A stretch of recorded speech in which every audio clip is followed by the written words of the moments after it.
up mga vlog? Welcome to it guys. So welcome again to another edition of our home cooking with Tudo Cusinero. So for today's video, maluto kita sang sinabawan nga isda, no?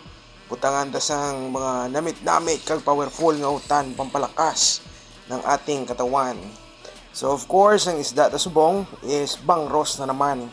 No, kaya daw mo lang marang-aranga isda to makita tigin na. Anyways, himuson tala ni aton nga isda, no? Ato ni siya nga himbisan or kaliskisan sa mga alogda. Ato naman siya din nga hiwa-hiwaon. So, pakita ko sa inyo paano mag-ideya sa ikog pa na mukhaon nyo mo, no? Na giri-girian nyo gagmay. Kaya para hindi mo batsagan ang bukog kung magkaon ka mo. Kaya ang iban, laig na sa pakang ikog mo. Bangin ginahaboy na iban ginaprito ang kaging-kaging. So sa ato niya gamit na Japon ni butang is sinabuan. Yung magkaon na karon hindi na namatsagan ang bukog, no? Kaya nang iwawaan ta kagmay. Alright. So ang aton galing nga utan ni butang ginsamo ko ang dahon kamuti kag dahon sa katumbal. Hindi ko perfect sa sabaw mo. Balalahas ang ilok magkita sang higop sang init kag namit kasabaw. So, ari nga to niya utan, nga to niya dahon kamuti. Pilian tala ni siya kay daw hindi tanan niya dahon nami. So, pilion ta lang ang yung boss kag medyo lingkod nga dahon. Same man sa aton nga dahon katumbal, no? Mga tama ka lagpad o kagulang hindi na pagkwaon. Right. So, tapos on tala niya. O nga to nga lapad to, wala na unod o.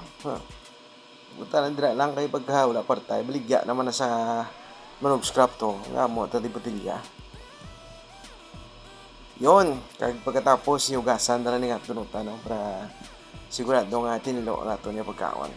Paglipatan, pero may ang paghugas sang aton nga utanon para likaw sa kung ano man da kasi may mga chemical whatsoever, so makuha ta sa pagi sa paghugas.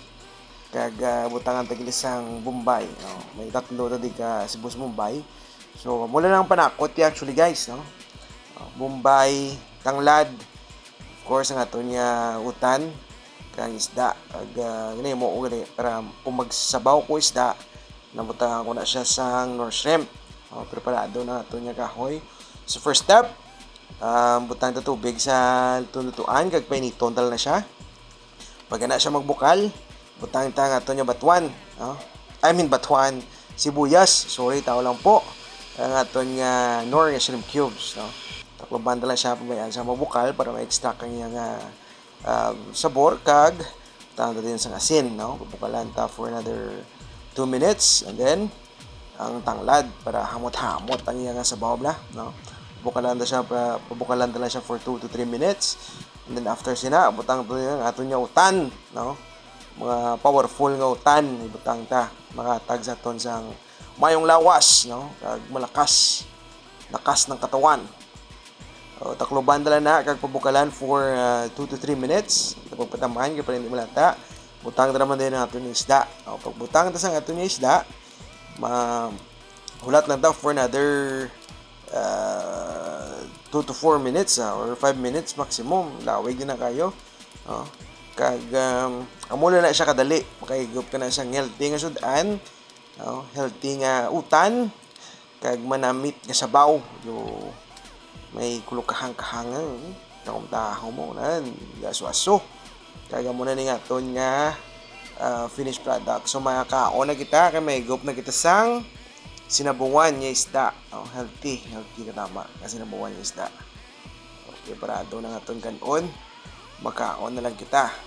So, saliwat sa mga taga-subaybay tada, sa mga nagatanaw sa aton yung video. Madamo nga salamat sa inyo pagsuporta, no? Please follow, share, and ano kaya tawag na? Like, share, and follow our page, both Facebook and YouTube. Kung may mga suggestions ka mo dira, kung anong sudan or dish nga pwede talutuon, you're welcome to suggest for as long as makaya talutuon kag silawat makaya sa bulsata.